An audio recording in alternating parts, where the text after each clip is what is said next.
Hello there everybody and welcome back to Movie Squirm. Today I'm going to be doing my top 25 horror films of the century so far. Let's go.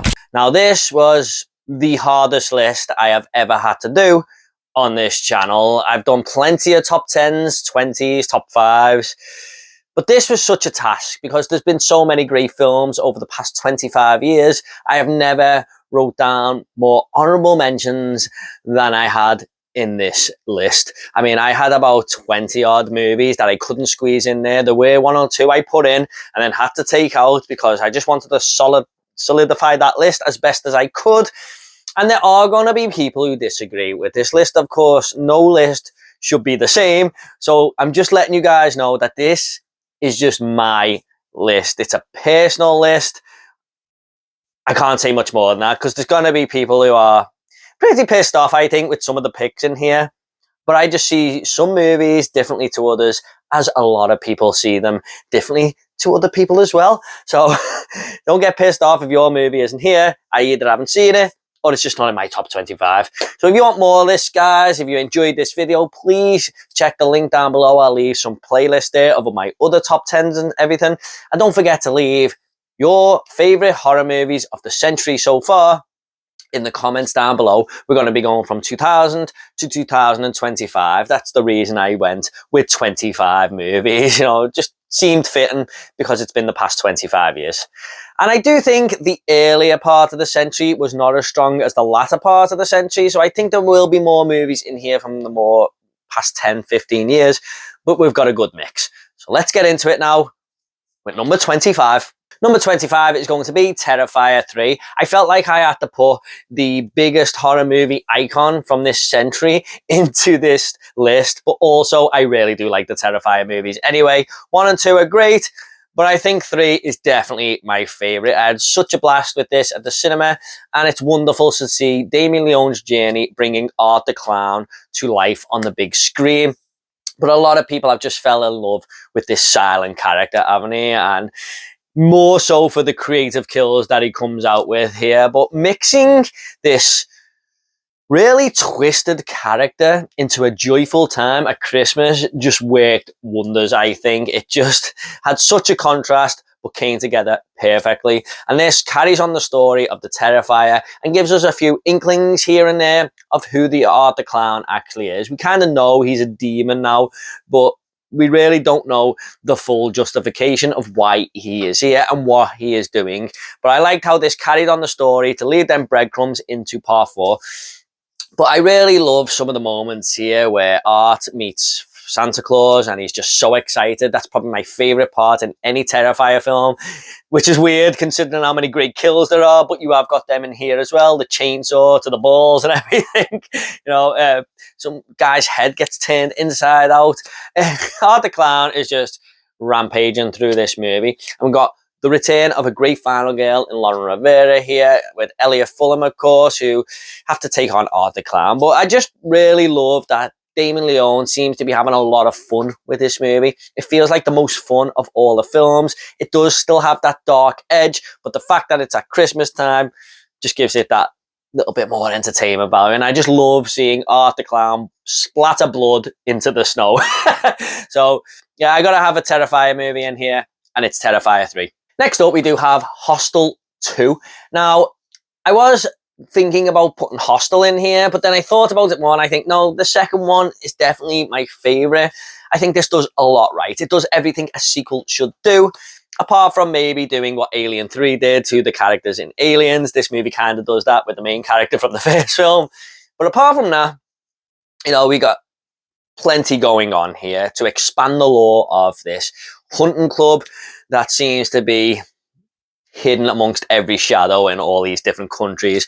Now, we go back to Slovakia once again here, and this could be easily seen as a movie that instead of having a load of males go to Slovakia to be killed in this hostel, it's a load of females, which it is, but it does a lot more than that. Now, we see the story from when these girls get to this hotel, their passports are scanned, and we see how the process works of them getting bidded on by lots of these rich people who want to kill them. I know, and it's like a kind of an auction there.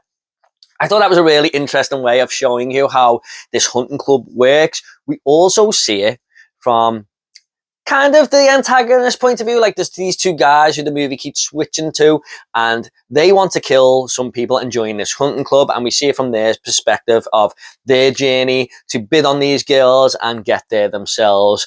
And that kind of goes in some directions that you wouldn't really seem to think that it goes in. And we just get a lot of depth here with this hunting club and learn a lot more about it, especially towards the third act there. But you got the plenty of kills in there, you know, so much gore in this movie. Once again, like the first, I just think Eli Roth upped his game here a lot more. And yeah, it's a solid sequel. It's a sequel that just doesn't copy the first movie, but expands upon it a lot. So I got to have Hostel Part 2 in there. Next up, we have a British film, Eden Lake. Now, this is a film that has actually grew on me on more rewatches. It just gets better every time I see it.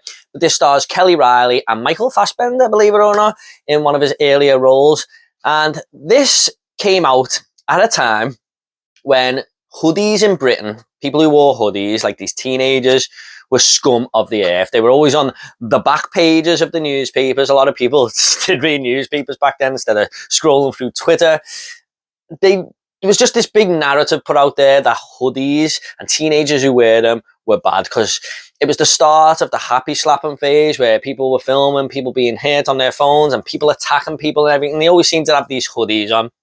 And I grew up in this time. I was the same age as all them. And I can tell you right now, it wasn't everyone, of course, like the newspapers would have you believe. But there were some horrible teenagers as well around the time as well, who I bumped into now and again. So I could sort of relate to this movie a little bit, not on this extreme level, but there was, there was some out there. But it's like everything, isn't it? You get some good, you get some bad. But this is Kelly Riley and Michael Fassbender just going out to the countryside and relaxing in the middle of nowhere. But they don't expect these hoodies to be there, led by a gang from this gang led by Jack O'Connell, who start to terrorize them a little bit there. And it gets way bigger than it should and goes down some very sinister avenues. And it just felt so realistic to me, this movie. And it's got an ending that will turn your stomach, put it that way. But a very, very clever film, very grounded in reality, and one of the best British horror movies out there, I think. I got to put Eden Lake in this list. It's fucking awesome. Check it out. Next up, we have The Others, which is kind of a period piece. It takes place in World War II, of course. And this sees Nicole Kidman and her two children, who are kind of sensitive to sunlight. So they live in this big countryside manor. And she has to board up all the windows, keep the curtains shut and everything, because her kids have this rare disease, really, where, you know, they just can't take sunlight.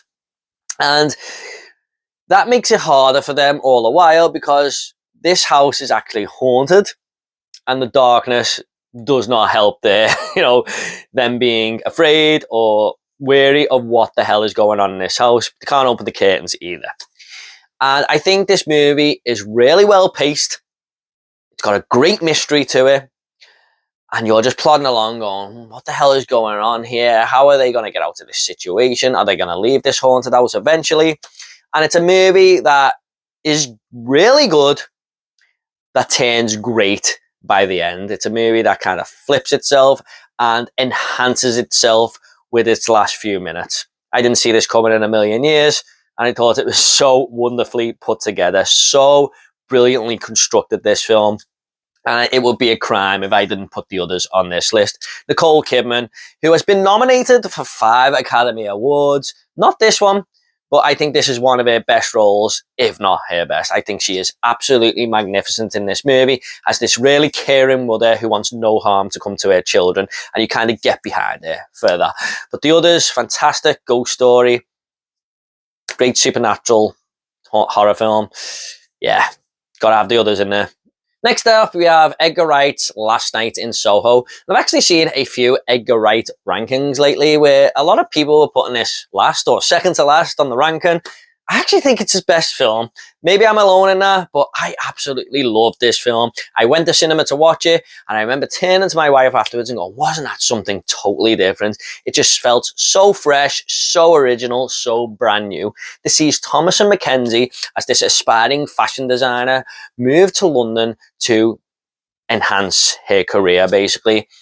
But she basically stays in this apartment block, and when she goes into her dreams, she seems to be entering another woman's life, played by Anya Taylor-Joy, in the 1960s there. And she has to uncover this murder mystery of what actually went on with this woman and why she is entering this woman's life or past life in her dreams. Now, it plays more like a mystery thriller film, but I think the third act definitely turns this into a horror movie. So that's why it's on this list. But I remember, watching this going, where is this going to lead to?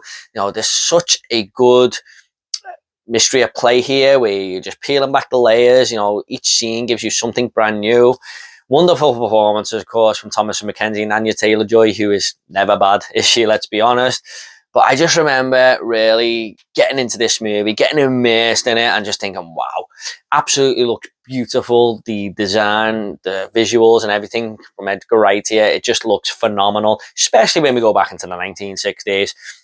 And along with Thomas and Mackenzie, you really want to dig your nails in and find out what the hell is going on here. I think it's such a clever film.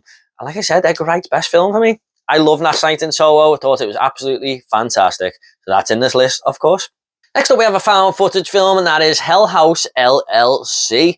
Now, I was told to watch this a few times, and I just thought that title really doesn't resonate with me. Hell House LLC, what the hell is that?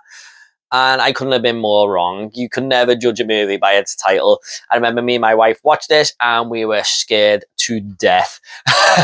It was such a creepy film, and yeah, I'll never forget it, because I never forget a film that actually is able to scare me, because I'm not easily scared these days, and if a movie can do it, I applaud it for that.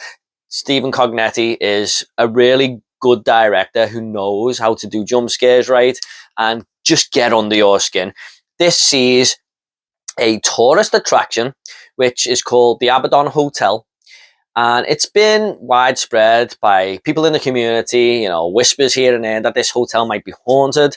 And around Halloween time, these people who have took it over want to open it as a haunted house attraction, so everyone can go in on Halloween and check out the Abaddon Hotel.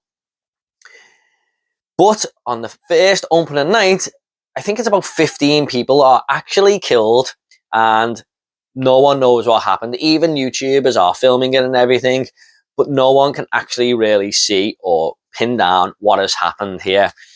And then we go back about 6 months, I think, to these people doing up the Abaddon Hotel and seeing all these weird stuff and these weird goings on happening in the hotel. And it is just such a good found footage film. Found footage films can be easily just, thrown out there and cheap jump scares and everything. But I think there is some real good heart and story put into this one. It feels like a true found footage horror film with some terrifying jump scares. There are moments that last a few minutes where you're just on the edge of your seat going, what the hell is going to happen here? What's going on? What's in that next room?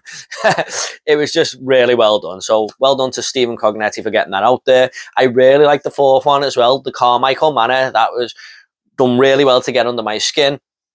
But I just gone with the first one because it felt like something a little bit original for that subgenre. So that is Hell House LLC. Next up, we do have The Conjuring 2. Now, a lot of people will say that The Conjuring should be in here, but I've always preferred the second one over the first, even if it is ever so slightly. I think it's just because I resonate with this more, and it's more relatable, because it's in England. This is the Enfield haunting, which is the most famous case, I think, of paranormal activity here in the UK. I think it was in the 70s. I'm not quite certain on that, but the whole aesthetic and the visual style really takes you back to that time period. You just see all the cobbled streets and everything where this house is, where these demons are plaguing this family of 5. It's this single mother and her 4 kids. So she's struggling anyway, and it's just made life even harder with her kids being terrified all the time by these demons that inhabit the household. And we've got Ed and Lorraine Warren, of course, going in there to try and track down these demons and find out what the hell is going on here. And James Wan is a master of his craft, isn't he? I mean, he does some really good chills and some really good jump scares here and there. The introduction of some demons in this who've gone on to have their own movies in this universe, if you like.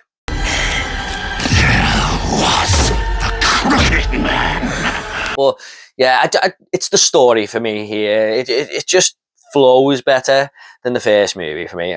The first movie is arguably a scarier film, but it's the story for this one. Yeah, I've always preferred it, and I had a great time at the cinema with this. What a great sequel. You know, a lot of people say sequels aren't often better than the original, but we've got a few in here already. I think The Conjuring 2 is definitely one of them. So that is The Conjuring 2.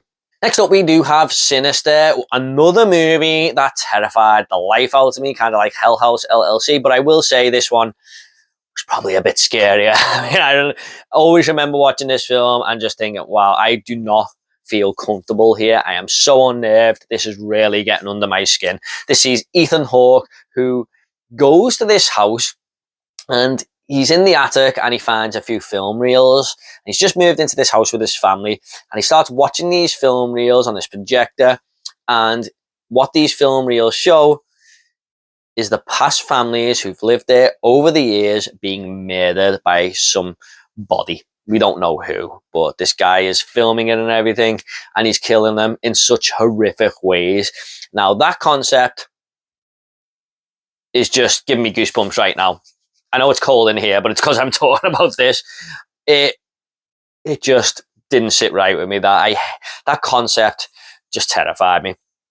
And the more we uncover this mystery and the more we get into this film, it just goes down so many sinister paths. The more we find out about this certain individual and what this certain individual wants. Yeah, it's quite the unnerving movie. This has been voted the scariest movie ever in some recent polls by some high-profile magazines and websites lately. And it's very hard to argue that. I think it definitely is one of the scariest movies ever made. I done my top 10 movies that scared me a while ago. You can find that on the playlist down below. But this was in there. It had to be in there. But apart from that, it's just a great film. It's a great story. It's a great horror film. A great paranormal movie in the subgenre. So that is Sinister. Okay, up next, guys, we do have a movie that is going to piss a lot of people off. Let's just get into it. Up next, we do have Rob Zombie's Halloween 2. Brave for putting this in the list, but I'd be lying to myself and you lot if I didn't put it in there. I have always loved this film. I have never, ever got the hate for this movie, but that's just the Halloween fan base, isn't it? I mean, it's kind of like Star Wars, where they will argue back and forth about which is the best, which is the worst.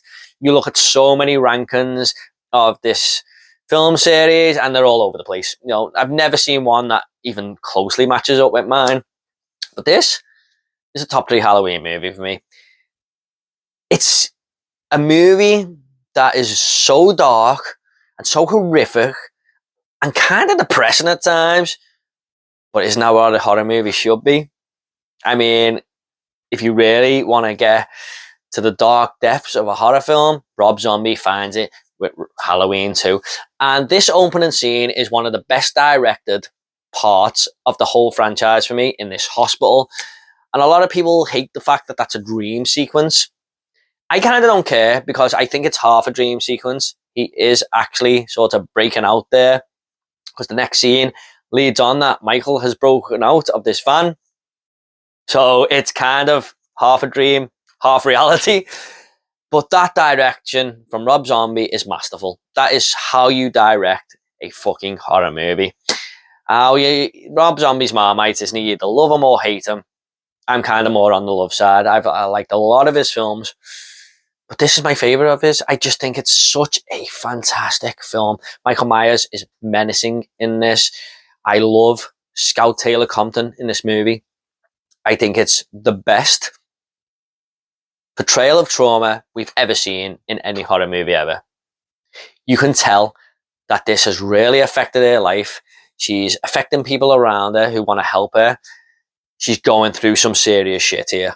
And I believe every single second of Scout Taylor Compton's acting here. I really wish she got a lot more roles after this, because she was just phenomenal in this film. I think it's one of the best horror performances from a final girl ever.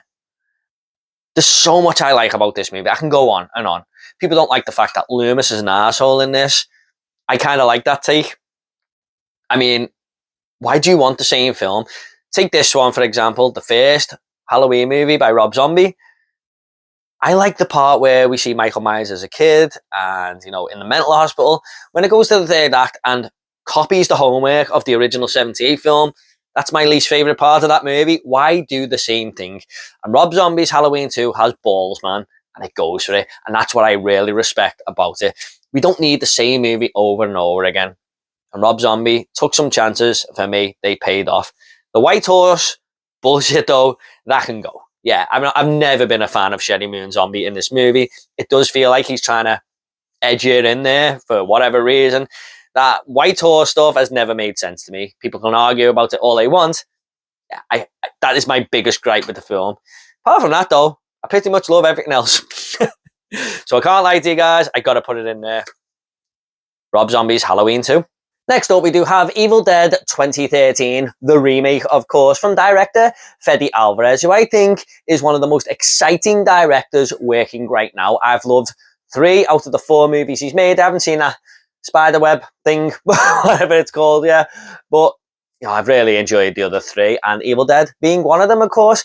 This is a guy who understood the source material that he was working with and absolutely ran with it. He makes this movie his absolute own while still paying homage to the originals, 1 and 2 mainly, and throwing some little throwbacks in there. I mean, I know a lot of people got mad at him for doing that with Alien Romulus, but I think there's just enough in here for fans of those original films. But man, some of the stuff that goes on in this movie is insane. We've got rain and blood at one point, chainsaws cut into flesh, tendons hanging off. It's all there for bloodhounds and some great demonites, especially the opening scene. I think that's such a cool and twisted opening to start this movie with.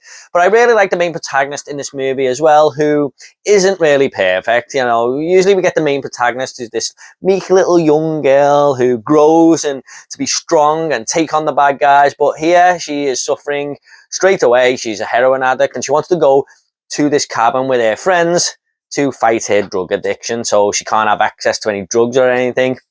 And I really like how that plays into the story as well, where she, you know, the possession and everything takes over and her friends start to think like she is going crazy because she's on this cold turkey come down, basically. But man, what a great film this is. I think it might be my favourite Evil Dead movie. I'm going to rewatch them all next year and do an Evil Dead ranking closer to Evil Dead Burn. But I think this is my favourite one. I love this film. This is one of the greatest horror remakes ever, if not the greatest. I know a lot of people may debate that, but especially in this modern era anyway. You know, there's been some good ones like The Hills Have Eyes, Texas Chainsaw Massacre, but this tops them all for me. I absolutely love this film. So that is Evil Dead 2013. Next up, we have Martyrs, which is part of the French extremity film movement from about 2000 to 2010 there. There's 4 real standouts. You know, you got Frontiers, you got High Tension, Inside, which are all great movies, by the way. I enjoyed them all. But this one, I think, is the best out of 4, really. And this is a movie that is brutal as hell, hard to watch, very, very disturbing. But it's not just all those things for those things' sake. There is a purpose to the story of why this movie is the way it is. It doesn't just, you know, say, I'm going to go out there and be violent as hell just because I can. There's a purpose to it. It's part of the story and has one of the most shocking opening 10 minutes of a horror film I've ever seen. You know, where his family are just absolutely murdered to death, obviously, in their home in a very violent way. And the movie asks you to kind of get behind that protagonist who's committing these crimes because there's something deep and sinister maybe going on in this household. And we start to uncover it as the movie goes on. And these 2 young girls are trying to get to the bottom of, you know, why she was chosen in her past to be this certain thing and how it's going to develop in future with them. And these goings on that still happen, that happened to her as a kid in this present day. Basically, that's the best way I can kind of explain it without giving too much away. But there's some absolutely horrendous things going on in this film, guys. The blood is there for everyone to see, and torture, you know, to your eyes content here. I mean, there's literally a woman just getting absolutely beaten to near death in this movie constantly. And the ending of the film, I thought was really clever, and it just felt like a more well-constructed film once you see that. And when you go back and watch it again, you're like, man, I can see why all this is happening now, what these people are up to, what they want to do, why they've been doing it. And not that it justifies it or anything, but you can see why this is happening. So yeah, Martyrs, absolutely brutal, you know, really tense movie at times, one that gets under your skin, but you can't take your eyes off it, even if you want to look away. So that is Martyrs, has to be in there. Next up, we do have A Quiet Place Part 2. Now, a lot of people may disagree that this is the best out of the three that we've got so far. I think a lot of people will go for the first or A Quiet Place Day 1 because they have a lot of high praise. But for me, I just think this is one of the best cinema experiences I've ever had. Now, for me, when I went to see this, it was probably enhanced at the cinema, I'm not going to lie, but I still think it's a wonderful movie no matter what. But when I went to see this, it was just after COVID. It was meant to come out just before COVID hit, and then we finally got it about a year later. And it felt so good to be going back to the cinema. And thankfully, all of the people in my packed audience were so quiet, didn't hear a thing. You could hear a pin drop, and that just made the movie so much better. I think you've got to watch A Quiet Place movie as quiet as possible because the sound design and everything, the sound effects, just make the movie so much better. And watching it on this big ice-end screen was just jaw-dropping to me. Now, this does feel like a very much of a middle chapter, I'm not going to lie. Really can't wait till we get part 3, which is coming, I believe. But just seeing Emily Blunt and her family trying to adapt to this world even more, with their kids growing that little bit stronger, trying to survive in this impossible world, was a cool little journey, I thought. And bringing more characters in, like Cillian Murphy and everyone, you know, I thought they were awesome to sort of help this family along, give it a sense of the world that the community is trying to come together a little bit there and fight back these terrible aliens as best as they can. But what I really like as well is it works as a prequel at times. There's a huge segment in this movie where we go back to day 1 and show the alien invasion happening, which is some of the best directed scenes of a horror movie in the past 10 years. John Krasinski really nails this. And I really love how the aesthetic is all put into this movie. It really looks like the Last of Us video game, where overgrown trees and bushes are just crawling around brick walls and everything. You just get lost in that world. And a lot of people did not like the abrupt ending here, but I think it totally works and just left me wanting more and on edge and just screaming for part 3. So I really, really hope we get that sooner than later. You know, really want to see where Emily Blunt, who's great in this film, by the way, and her family go from here. So that is A Quiet Place Part 2. Next up, we do have Insidious, where James Wan, who is a great director anyway, was just on top of his game here, wasn't he, around this time. And I got to say, this is another movie that was really scary for me the first time I saw it. I will admit, on recent rewatches, I don't love the second half as much as the first, but it's still very, very good. And as a film overall, it's a fantastic paranormal film. What I love about this is we do the basic haunted house thing, really, where, you know, this family are terrorized by demons. Later on, we do find out it's not actually the house that's haunted, but it's the young boy who's part of this family, and no matter where they go, it's just going to follow him. So I thought that was a cool little twist on the haunted house film there. And the fact that we can actually go into the further where these demons are sort of presiding and terrorizing these people was another cool little take on the haunted house genre, really. But yeah, James Wan just masterfully crafts these jump scares and everything here. You will never forget that red demon face, will you, over Patrick Wilson's shoulder. But I really love all the stuff that we get in the first half of the movie, where it's building the tension and everything. You know, just people walking through hallways and you just see something in the corner and you're like, What was that? That's going to come back into play in a few seconds. Yeah, just a really great film. Love the whole demon design on these things and everything. Yeah, just a great haunted house movie. One of the best in the subgenre, and it's gone on to spawn a great, well, pretty big franchise now, hasn't it? I'm not a fan of all of them. I really like 3, but 2 and 4, not so much. But I do think the first one is probably the best. It's tied between 1 and 3 there, but I just edged it with number 1 because it just had that bigger impact when it first come out, and when I first seen it, it was a lot of talk about people saying this is the scariest movie ever, and I went into it going, yeah, whatever, heard that one before, but it did actually really get under my skin. So yeah, James Wan, one of his best films. Next up, we do have X, which is part of the X trilogy, of course, starring Mia Goth. I haven't put the other 2 in this. I just wanted to pick one of them, really. I love all of these movies, but the first one has just hit me a little bit better, and it enhanced even more on rewatch. I absolutely friggin' love this film from Ty West, who is a great horror director, you know, as well as Fede Alvarez and everything. Some great horror directors working out there right now. I think we're in a little bit of a golden age, to be honest, of horror. Not quite as good as the 80s, but there's some clever movies coming out with these wonderful directors who want to take some chances. But I just really like the whole 70s style of this one. Really reminded me of my favourite horror movie of all time, the Texas Chainsaw Massacre. You can tell it wears the inspiration of that film on its sleeve, but does something different with the story, seeing these characters going to get into the porn industry, really, which hasn't really taken off all that much yet.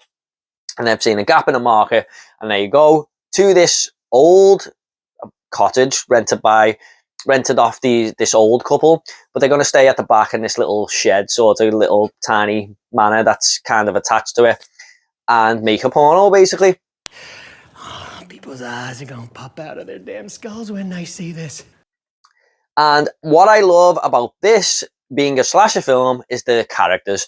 There's so many slasher movies out there where the characters are just throwaway, but I love everyone in this movie. You have such a good time with them. I couldn't believe Kid Cudi was in this, just putting a fantastic performance in there. Brittany Snow is also so fun to be around. But the star of this film, of course, is Mia Goth, who really had a weird through line here with this trilogy. Like, there's a through line there, but it's sort of it's mirrored her career, because she's trying to take off as this huge star in this movie, and that's kind of what happened to her in real life when these 3 movies hit. I just thought that was a real good sort of comparison there.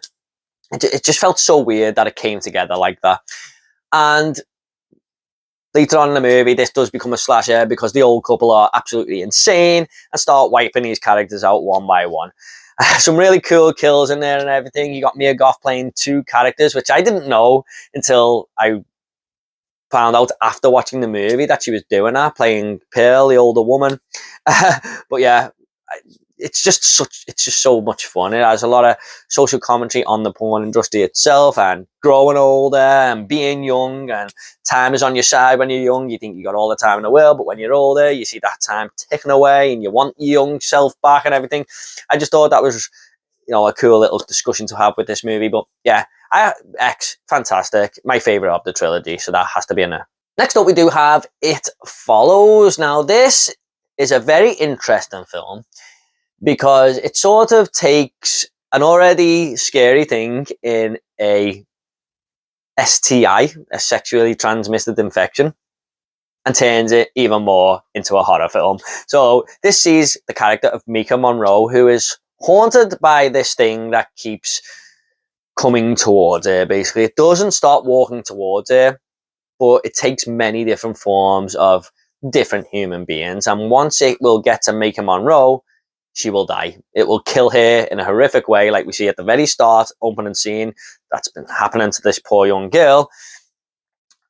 And that really makes for such a shuddering experience, if you like. I'm trying to find the word there, but, you know, it just gets under your skin, where you see these people walking towards Mika Monroe, and she's just terrified of what's coming there. It takes the form of old women and everything, just walking through the school and everything, trying to get her.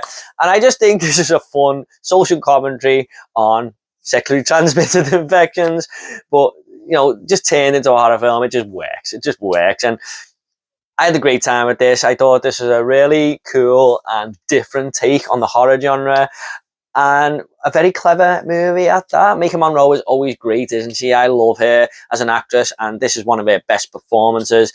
She's become a little bit of a scream queen over the years, mainly down to this film, but she's been in a few more. But yeah, what a performance this is. Yeah, there's so many great moments here. You know, I really that part where she's just fed up and she goes to sort of have a gangbang with them three guys in the boat just to get rid of this damn thing. But yeah, a great movie. Can't wait for They Follows. That's going to be very interesting indeed. So It Follows is at number 11. Number 10 is Final Destination. Probably, along with the Blair Witch Project, a movie that has scared me the most. More psychological because I was terrified of flying. I was finally getting over my fear. Then I watched this movie and it stuck with me ever since. But this is a really cool concept that hadn't really been done before. A lot of films have tried to emulate it in different ways. You know, after the release of this, I think this is year 2000, possibly the earliest movie on this list. If it is year 2000, it's definitely one of them. And this sees Alex and his friends going on a trip to France, and they've got to take a flight. And he has a premonition when he first gets on the plane that this plane is going to crash. And he wakes up on the plane and all the same stuff is happening, like that was happening in his dream. So he takes himself off the plane with a few other characters, and lo and behold, the plane takes off and explodes. But death had them in their design to die on that flight, and you can't cheat death, so it comes back after them one by one in the order of their seat numbers on the plane. I thought that was just such a cool concept, and it's a slasher movie really that doesn't have a killer, a physical form killer. It's all done, you know, by looking like accidents happening and everything. So you could be very, very creative with the kills here. You know, just water. Glasses cracking and waters going into the computer screen there and electrocuting people and everything. Like the teacher gets that really horrible death in this movie. But yeah, it just opened so much possibilities for future movies, and that's what they did. I really loved the last one, Bloodlines, but this is a film that is, like I said, it stuck with me because it's scary that much. That opening scene is, in my opinion, the greatest horror opening scene of all time, because that is something that has stuck with me for so many years. But just such a fun movie after that, you know, with all the kills and everything. I love Final Destination. It's just a classic now, isn't it? So I got to go with Final Destination in here. Next up, we do have Midsommar from director Ari Aster, and this is either a love or hate film. Of course, I am on the love side of this. Another controversial pick, really. But after watching Hereditary and this, I thought, man, Ari Aster is the most exciting horror director working right now. And then he made Beale Was Afraid, which I hated, and he's made Eddington, which isn't a horror film, but I haven't seen it yet. I do plan on watching that before the year ends. But this sees Florence Pugh and her boyfriend, who are on the brink of a breakup, and a family tragedy strikes Florence Pugh's family. And instead of breaking up with her, he kind of feels bad. So he says, look, I'm going to take her on this trip with me and my friends just to cheer her up a little bit, much to the underlight of his friends who really don't want her there because they know he's going to split up with her. They kind of don't like her, and they think that she's very clingy and stuff. So it makes for a very interesting dynamic with the characters going forward in this film. But they go to Sweden because one of their friends has invited them there to sort of hang with his friends and this like kind of cult that's going on there. And this is a horror movie that all takes place in broad daylight. It's a horrific fairy tale, if you like, where you kind of just don't know what's going on. The mystery is unfolding very, very slowly in this film, but you can't take your eyes off it. You're wanting to know what's going on. And I really like the sort of story arc we get here with Florence Pugh's character.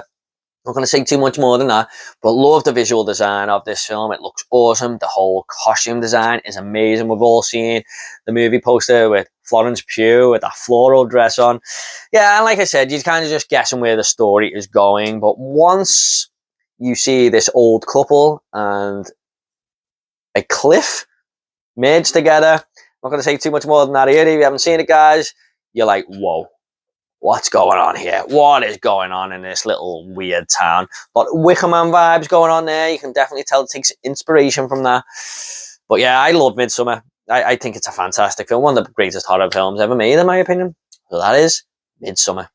Next up, we do have Train to Busan, which is a full, fast, frantic thrill ride, as the title would suggest. I mean, it goes as fast as a damn train, this movie. It's non-stop action from start to finish, and it never lets you breathe, in a good way. This sees this young father and his daughter on this train, and as it leaves the station, this outbreak happens, and they pull up the next station, and this train starts to become infected with zombies. The back end of the train, anyway. And they've got to make it from carriage to get to the front of the train before the zombies sort of take over and are pushing up the train themselves. With the help of some other human characters and stuff, they take on the zombies, and there's a lot of cool action in there. The zombies are very fast in this movie. Some people prefer the slow ones. Some people prefer, the fast ones, like kind of in the Dawn of the Dead remake there. But it just makes you, it makes your heart pound out your chest as this movie's going on. You really get involved with the characters here. You really root for them. You're wanting him to get his daughter to safety and him to get to safety, of course. You just get an attachment to them. But what I like about this film is it delves into us as humans, where some people are very compassionate and want to help others, and other people are just one man for themselves and don't care about anyone. It's, survival of the fittest, basically, and if you're not up to it and you're going to get in people's way, then you're going to go down, basically. These people are just care about themselves and no one else. So I really like that element of it, where the humans are almost as bad as the zombies at times. But yeah, just a full, fast, frantic thrill ride, like I said. My second favourite zombie movie of all time, just behind Dawn of the Dead from 1978 there. What a fantastic film. If you haven't seen this one, guys, definitely check it out. I know a lot of people have, but it is a foreign movie, and some people don't like subtitles and everything. Don't let that get in the way at all. It's a fantastic film. So that is Train to Busan. Next up, we do have Infinity Pool, which was actually my favourite movie of 2023. Not just favourite horror film, but my favourite overall movie in general. This is such a fresh and interesting original story that I hadn't quite seen before. I was just amazed by this film when I watched it. Brandon Cronenberg, another young, good, upcoming director. Also stars my favourite actress right now in Mia Goth. But this is Alexander Skarsgård basically on this tropical island with his girlfriend, and he gets into a little bit of trouble there. And he doesn't quite realise that this trouble that he's got into is punishable by death. And he starts freaking out and everything, but he's given word by this guy who's high up in the police and the government and everything that he can pay his way out of it if he sort of clones himself. Now, I don't want to say too much more than that, but it's just such an interesting and mind fucking, it's a movie that messes with your head. And I still think about it now going, man, it's just weird the way these characters are up for doing what they're doing. Because this is a film that delves into how better off the rich are just because they've got money, and how worse off the poor are. And when certain things will go for people, if they've got money, they can get out of certain things. They can do what they want because they've got money, and they can just tip people off and everything. And it was just such a fun thrill ride to see Alexander Skarsgård get mixed up with these characters involving Mia Goth and her friends and everything. But it just sent my head west. It just went on so many weird avenues.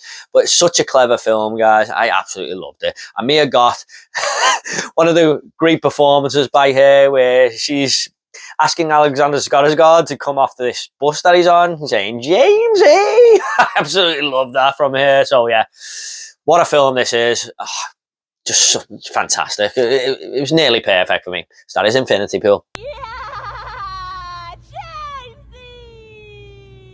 Next up is The Substance, which is a body horror film. I kind of forgot to mention that Infinity Pool was a body horror movie as well, but this one is just a little bit better there. Now, I went to a Scream Unseen, which is a movie you don't know what you're going to see at the cinema.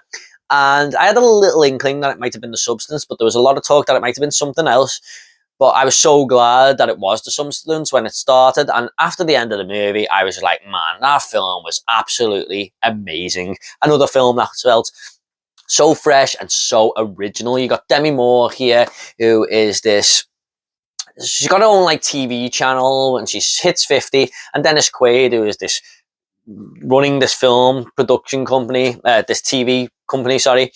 He wants to get rid of her because he feels like she's too old, and he wants to bring in a new, young, fresh talent. So Demi Moore finds this way to get this drug and make herself feel younger and look younger, the best she's ever looked, from the black market. And it goes down some crazy avenues because there are certain rules that she has to stick to there in order for this to work. And of course, greed kind of takes over, and we get the best version of herself with Margaret Qualley, who puts in a great performance here.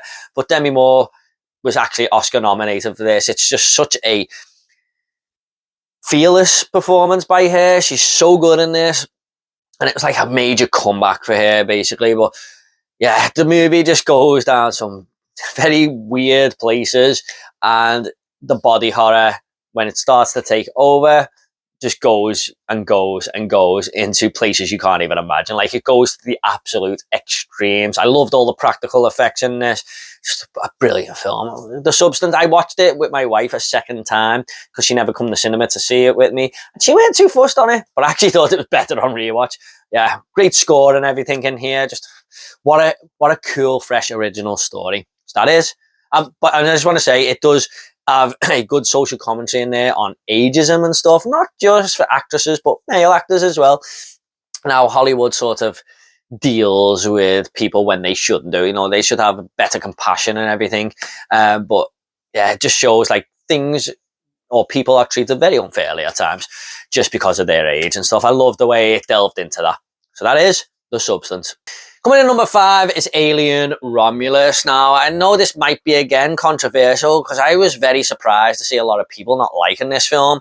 I absolutely loved Alien Romulus. I went 2 days later to watch it again. Something I never really do. I never go to cinema to watch films twice. I usually just wait for the 4K.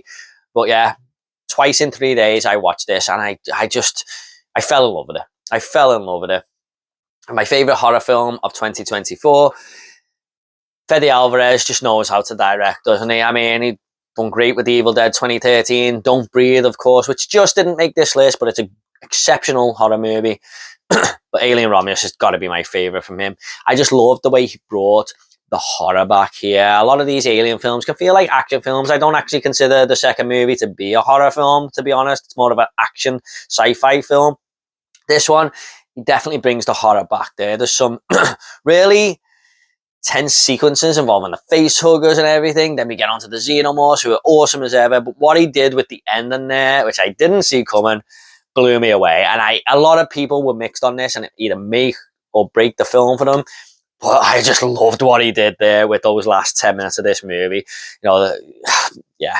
A lot of people don't really like the characters in this one, but they grew on me a lot more the second time I watched it. They didn't really feel like throwaway. The first time they kind of did. The second time I kind of got into them a little bit more. I suppose that's what it's like when you rewatch a lot of movies, though, isn't it? You grow into the characters and learn a bit more about them.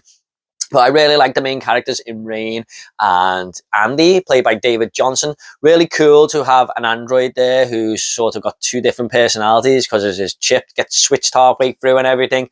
Put an exceptional performance in there. There are a couple of things I don't like about it, like the deep fake AI on a certain character and that line, "Get away from here, you bitch." Didn't quite need that. I actually done a top 10 worst horror quotes, and that was in it. But everything else about this movie, man, it was just a blast from start to finish. Love the whole sequence with the acid and the gravity and everything. Yeah, absolutely love Alien Romulus, man. I want to watch that right now talking about it. So that is Alien Romulus in 5th. Number 4 is actually going to be a movie from this year, and that is Weapons. I was blown away by this one at the cinema as well. Me and my friend Jamie went to watch this, and we both turned to each other at the end and said, film of the year. Both agreed, nodded, and talked about it on the way out. And I was just like, wow, what? You know, when you watch a film and you just can't stop thinking about it for days after, that was kind of like what it was with Weapons. Such a unique take from director Zach Greger. Really like how he told this story in sort of different chapters, but each chapter was a different character's perspective. So it's about these kids who all go missing in the one classroom. There's 18 of them, and 17 of them go missing. In the middle of the night, they all run out the house, and they haven't been seen for like a month. And a lot of people are blaming the teacher there for saying that she knows something, and we see it from her perspective, how unfairly treated she is. Then we see it from one of the parents' perspective, and Josh Brolin, his kid's gone missing, and you can kind of see why he's so pissed off. And then it'll randomly cut to this police officer, and then randomly cut to this drug taker and it all just intertwines perfectly. I was constantly scratching my head throughout this movie going, where is this going? What is this mystery here? I was trying to guess and everything. Didn't see what was going to happen in a million years. The ending is so good. And Gladys, what a character. There's a big future for her in future movies. I don't think that'll be the last we see of her, put it that way. But yeah, just such a roller coaster ride. I love how each one of the chapters as well leaves you on edge with something, where something explosive happens and then we'll sort of go back, and it just gives you that information just a little bit there as each chapter goes on. And I've heard a few people say they hated that because it kind of does something and then sort of slows down a little bit, but I like that because it was always in the back of my mind, what was the ending of that chapter meaning? And I watched it again with my wife the other day. She didn't come to cinema to see this, and unlike the substance, she actually really liked this one. She said that was something so different, and it is. So that is Weapons. Coming in third place, we do have Frailty. This is one of the most underrated movies I have ever seen. A lot of people are starting to click onto it now, and it's gotten to gain a little bit more popularity as the years go by. But this is a film my dad told me to watch, and I should always listen to my dad when it comes to movies, because he watches some films that I kind of wouldn't think to watch or just seem like lost hidden gems. And he goes, look, you'll like that. And he was right. I absolutely love Frailty. Definitely in my top 15, 20 horror movies of all time. This is such an interesting film because it sees this character in Bill Paxton, who also directed this movie, and he's got two sons, and he's like a Christian dad. And they live on this little farmhouse and everything. And he has a vision at work one day. This angel visits him. And he goes home and tells his kids and says, I was visited by an angel today. And this angel wants me to do God's work with you two guys. We've got to go out. We've been chosen to do God's work. And that God's work consists of killing demons, but they are disguised as humans. Like these demons walk amongst people, but they're in human skin, basically. And one of the kids, the younger son, is definitely up for it. He's like, Dad, I trust you. Let's do this. Let's do God's work. We'll be rewarded in heaven and everything. Let's do it. And the other kid thinks he's an absolute lunatic. And you don't know which way to go. You do not know which way to side on. And that's what's so interesting about this film. It immerses the viewer so much. And when they start going out killing these people, you're just questioning it even more. It's such a fantastic film. And it's got such a wild ending that you think you're sort of seeing things, and then it goes on many more twists and turns. I highly recommend this film, guys. If you have not seen it, it is unbelievable. One of the most underrated films ever. It's a crime that this doesn't get the recognition that it deserves. So please check out Frailty if you haven't. Next up, we do have Ari Aster's Hereditary. Yes. Another film that people say is very overrated. I'm not having that. I think this film is almost a masterpiece, to be honest, if not a masterpiece. I was blown away by when I first watched this. I was kind of late to the party. A lot of people were talking about it, and I was like, Hereditary, people keep mentioning it. And I watched it like a year later on Blu-ray. I was like, wow, why didn't I get to this earlier? What Ari Aster does here is just send you on an unnerving ride where you just feel so uncomfortable watching this movie. He puts in a few things very early on in the film where it just seems like he's crossing the line, basically, and you're like, holy shit, there's some deep dark stuff in here. What is all this meaning? Where is this going? And it is the mystery of the film that just keeps you intrigued, and you'll just get certain moments here and there that just come from nowhere that are just so shocking. People sort of get set on fire and stuff. I mean, a lot of people know what I'm talking about there, but we've got a fantastic performance here by Toni Collette, of course, who a lot of people say was just snubbed for the Oscars because it was horror and stuff. Gotta agree with that. She is phenomenal in this movie. When she is grieving or scared or shocked, you can just see it in every single mannerism in her face. It's just a wonderful horror performance from her. And the movie goes and goes, and you carry on thinking about what's going on, where's this going, and it just has a wonderful ending, in my opinion. It just wraps up brilliantly. Just, yeah, it's kind of like Weapons, where you're just constantly going along for the ride, and when the outcome happens, you're like, holy shit, that was amazing. And on rewatch, you kind of see it from another angle because you kind of know where it's going. It's so fun to give it another watch. So yeah, Hereditary, fantastic film. One of the best horror movies ever made, surely. Ari Aster, please go back to horror, man. You're so good at it. Please. So in second place is Hereditary. Okay, guys, we are at the #1 spot now. And just before I get into it, don't forget to leave your favourite films of the century down below, even if it's just the top 3, a top 5, top 10, whatever you want. Leave your top 25. Let me know what you thought of this ranking. And please do not be offended if this #1 pick is not to your liking. It's my pick. It's my opinion. And I absolutely love this film. So let's get into it. #1. #1 is going to be Saw. Yeah, it's one of my favourite horror films of all time. It's in my top 10 horror movies ever. And I didn't quite appreciate this movie on the first time I watched it, but the more you watch it, man, the more you just see how good it actually is. Leah Whannell and James Wan, who are kind of first-time filmmakers there, burst onto the scene with this one and gave us something so fresh, unique, and original. Where it just sees two people who are chained up to a bath, in a bathroom. Basically, they're chained up; they can't get out, and they have to try and figure out why they're there. And there are little clues hidden around the room.